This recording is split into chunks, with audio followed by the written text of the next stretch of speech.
At the very end of 2021, I made a Scream fan film for the original's 25th anniversary.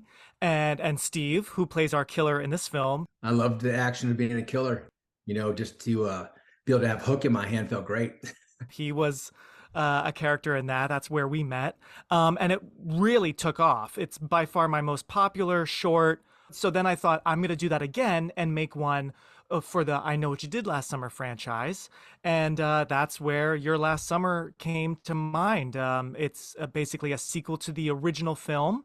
Mad Missy, originally done by N.H. I think I'm the only, well, one of the only, other than the bad guy, Right. that's actually a character from the original film. So that was interesting, sort of taking that on. My co-producer Tom Chuba, who's worked with me on 25 Years After Woodsboro, the Scream film, and then Family History. We like to incorporate queer characters whenever we can in most of my films. I came to him, I was like, well, what do you think if we can add this kind of queer element to this story to update it and have some more kind of diversity with the characters? And a lot of LGBTQ people love horror and love the obstacles that these characters have to go through. I had a few of these faces already in mind for these roles. Only Ryan and Ian did I not know previously from other classes or self-tapes or anything. My name is Ian. I played Jesse in the film. And Ryan pointed this audition out to me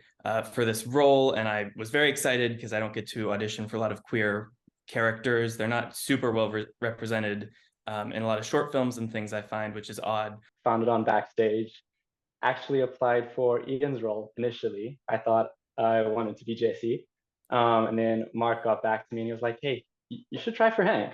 After that, then I encouraged Ian and I thought this would be really cool for us to do together. So yeah, it was just so much fun and very proud of what we came out with. Going back to what Ian was saying about the queer representation, where I grew up, that is not something that you see anywhere. It is illegal.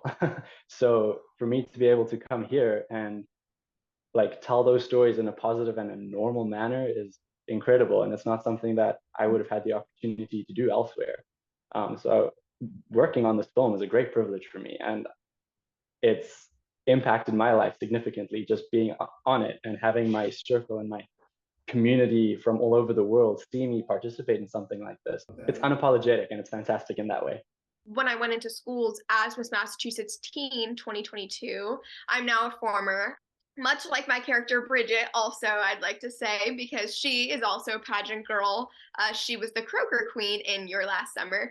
Is the killer back? Is he not? Spoiler alert, yes, he is back. We have a plot and storyline we want to follow, and we did that. And we had just enough, violent action to make sure you could follow the story and be happy at the end of it. First chance to work with Mark, and I would love to again. He just makes a very safe space for everybody. He makes everyone feel comfortable. And your catering is definitely exceptional. This movie is for everyone. It might have a queer relationship and a queer backstory that ties it into that famous note, much like the original films. But this is a story for everybody. If you love slashers, if you love New England beachy vibes, it was so fun and such a headache to shoot outside at the beach, but it's beautiful. Our crew did amazing work, and the color correction, I mean, it's definitely my most beautiful film so far, by far.